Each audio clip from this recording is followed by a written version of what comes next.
Интересуваш се от математика? Искаш да се занимаваш с компютри? Или медицината е твоето нещо? Всичко това се изучава в профилирана природно-математическа гимназия Гео Милев.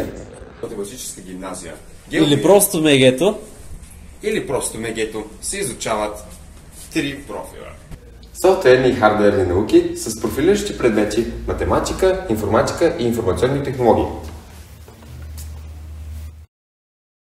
Математика. Тя е основата на всяка една наука. Тук може да изучавате профилирано в комбинация с информатика и английски език.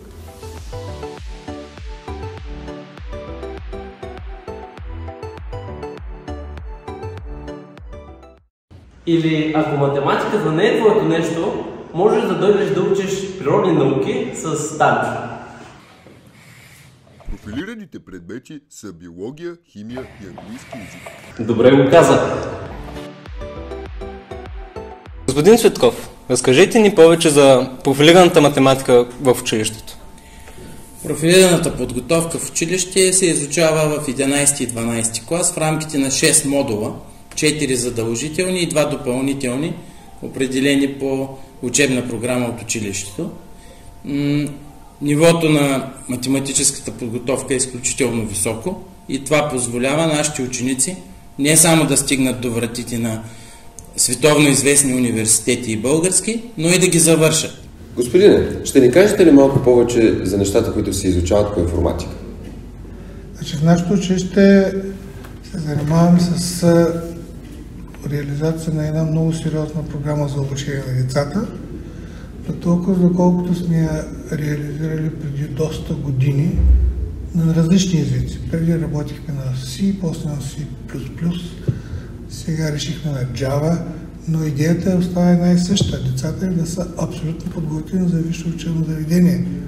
Когато пристигнат там, нещата, които се изучават теоретично там, да им бъдат практически ясни. Какво точно представлява информатика такава? Няма такава програма в страната.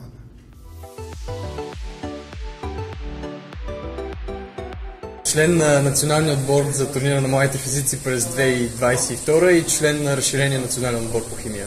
Ние тримата сме победители от междуучилищната викторина „1000 причини да се гордеем, че сме българи“. Аз също съм лауреат от НТС и участник в Националната олимпиада по информационни технологии. Аз съм златен медалист от Азиатската интернационална математическа олимпиада и класиран за Националната олимпиада по информационни технологии. Аз съм класиран на националните олимпиади по география и по история. Единственият класиран на националния кръг по астрономия за област Стара Загора. Ние сме лауреати на НТС, а и шампиони от първото издание на състезание Будилник. Участници в Националната олимпиада по информационни технологии. Първо място на национално състезание по немски език, организирано от издателство Клет. Класиран съм за Националната олимпиада по информационни технологии. Класиран за национален кръг на олимпиадата по философия.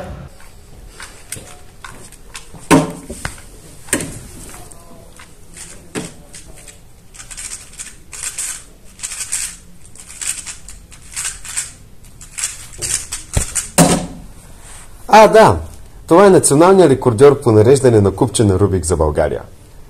Нека сега да видим и нашите спортисти. Медали от републиканското първенство по баскетбол до 14 години. И от Купа България. Волейбол. Бокс. Спортни танци. Лека атлетика.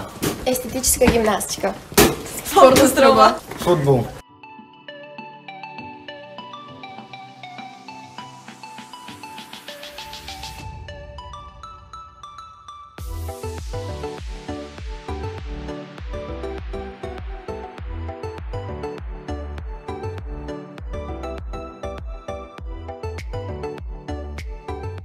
Вече се запознахте с Данчо. Той живее в кабинета по биология. А ако отворя тази врата, ще влезем в лабораторията по химия.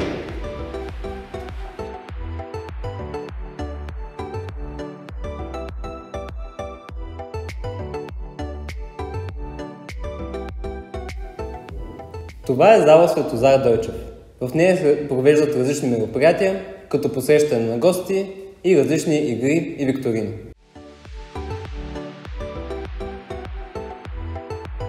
Разбира се, трябва да споменем и разнообразните извънкласни дейности, като екскурзии, курсове, лагери и кръжоци.